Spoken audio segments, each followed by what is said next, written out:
Hi friends, ഒരു ഗോതമ്പ് കുത്തുന്ന പുതിയ മെഷീൻ ഉണ്ട്. ഗോതമ്പ് കുത്തുന്നത് നിങ്ങൾക്കൊന്ന് പരിചയപ്പെടുത്താമെന്ന് വിചാരിച്ചിട്ടാണ് വന്നത്. എല്ലാവരും ഒന്ന് ഫോളോ ചെയ്യുക, സബ്സ്ക്രൈബ് ചെയ്യുക. ഇത് ഗോതമ്പ് ഒരു 3 കിലോൻ്റെ അടുത്ത് ഗോതമ്പ് എടുത്തിട്ടുണ്ട്. ഇപ്പോൾ ഞാനൊരു ബക്കറ്റിൽ ആ ഗോതമ്പ് നമ്മൾ നനക്കണം. അതിൽ ഏകദേശം കുറച്ച് വെള്ളം നനച്ചിട്ട് അതൊന്ന് കുഴച്ച് കൊടുക്കും. കൂടുതൽ വേണ്ട, ഒരു ചെറിയൊരു 3 കിലോന് ഏകദേശം ഒരു 1/4 ഗ്ലാസ് വെള്ളം, അതായത് ഞാനൊരു ബോട്ടിൽ ഇങ്ങനെ സ്പ്രേ ചെയ്തിട്ട് അതിങ്ങനെ നനയ്ക്കുക ചെയ്തിന്. നന്നായിട്ട് ഇളക്കി കൊടുക്കുക. നന്നായിട്ട് ഇളക്കി കൊടുത്തതിന് ശേഷം ഏകദേശം അതിൻ്റെ ഗോതമ്പിനൊരു തണുപ്പ് പിടിച്ച രീതിയിലാണ്. നമ്മൾ കുറച്ച് കൈ കൊണ്ട് വാരി നോക്കിയാൽ കുറവുണ്ട് തോന്നുന്നുണ്ടെങ്കിൽ വീണ്ടും കുറച്ച് നനച്ച് കൊടുക്കുക. നല്ലതായിട്ട് നനച്ച് കൊടുത്തതിന് ശേഷം അതിൻ്റെ കണ്ടീഷൻ എങ്ങനെയാണെന്ന് നോക്കുക. അതൊരു 10 സെക്കൻഡ്, ഒരു 15 സെക്കൻഡ് വെറുതെ ഇങ്ങനെ വെക്കുക.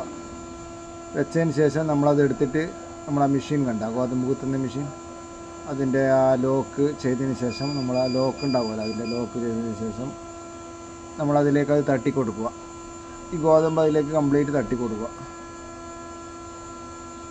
തട്ടിക്കൊടുത്തതിന് ശേഷം നമ്മൾ ഈ മെഷീനെക്കുറിച്ച് എന്തെങ്കിലും അറിയണമെന്നുണ്ടെങ്കിൽ എൻ്റെ നമ്പറിൽ കോൺടാക്ട് ചെയ്താൽ മതി. എൻ്റെ നമ്പർ ഞാൻ ഡിസ്ക്രിപ്ഷനിൽ കൊടുക്കുന്നതായിരിക്കും.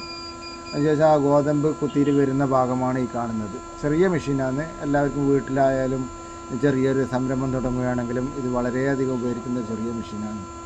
ഏകദേശം 30,000-35,000 രൂപയൊക്കെ വില വരുന്ന മെഷീനാണ്.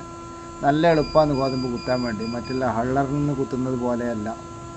നല്ല എത്രയും പെട്ടെന്ന് നല്ല ക്ലിയറായിട്ട് കിട്ടുന്നു. ഒരു പ്രാവശ്യം ഇട്ട് പിന്നെ രണ്ടാമത്തെ പ്രാവശ്യം സെറ്റിംഗ് ചെയ്തതിന് ശേഷം നല്ല ക്ലിയർ ഉണ്ടെങ്കിൽ അതേ സെറ്റിങ്സിൽ നിർത്തിയതിന് ശേഷം ഗോതമ്പ് അതിലേക്ക് ഇറങ്ങി പോകുന്നത് കാണാൻ പറ്റും നിങ്ങൾക്ക്.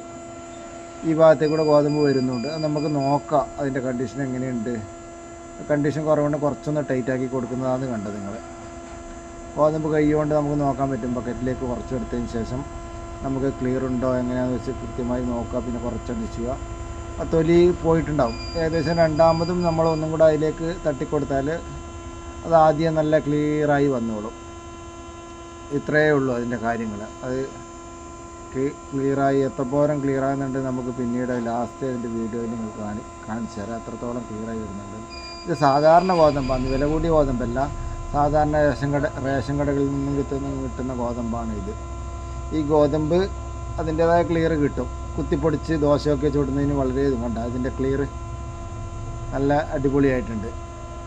നല്ല വെളുപ്പല്ല, എന്നാലും സാധാരണ വലിയ കുഴപ്പമില്ലാത്ത രീതിയിൽ ആയിട്ടുണ്ട്. ഈ ഗോതമ്പ് ഇത്രയും ഇത് ക്ലിയർ ആവും. വില കൂടിയ ഗോതമ്പുണ്ട്, 40 രൂപ കിലോന് വരുന്ന പുറത്തുനിന്ന് വാങ്ങാൻ പറ്റുന്ന ഗോതമ്പുണ്ട്. ആ ഗോതമ്പ് നല്ല